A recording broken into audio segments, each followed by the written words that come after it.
Saya dengan jelaslah ingin menekankan ini bukan soal agama, tapi lebih kepada persoalan peraturan dan undang-undang. Membina rumah ibadah ini ada peraturan dan tata kelola yang perlu dipatuhi.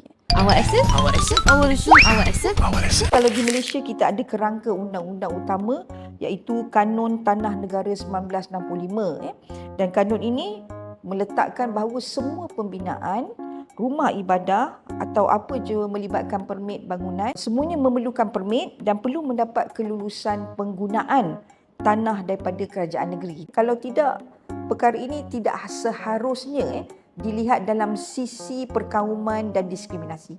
Perpaduan di Malaysia ini mempunyai 3 naratif yang perlu disebut serentak, iaitu perpaduan yang diidamkan, kesepaduan yang dicapai dan penyatupaduan yang diusahakan. Maka dalam melihat bentuk perpaduan di Malaysia ini, kita sentiasa memilih jalan rasional iaitu berdialog.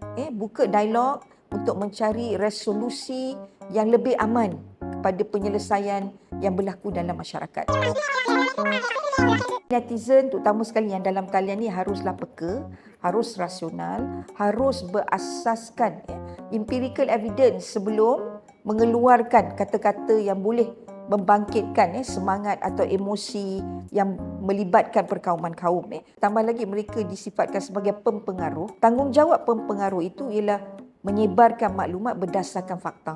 Itu yang paling penting. Selain daripada fakta, ia juga harus berhemah, bertanggungjawab dan dipertanggungjawabkan atas konten yang akan dikongsi.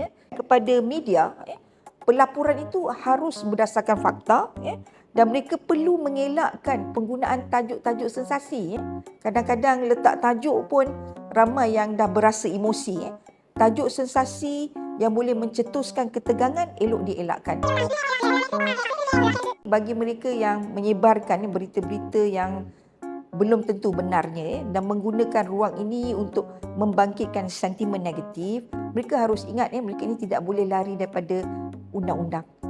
Dan badan-badan berautoriti sering memantau, terutama sekali yang melihat kepada akta multimedia, mereka boleh disabitkan dengan kesalahan jika apa yang disebarkan itu adalah palsu dan fitnah.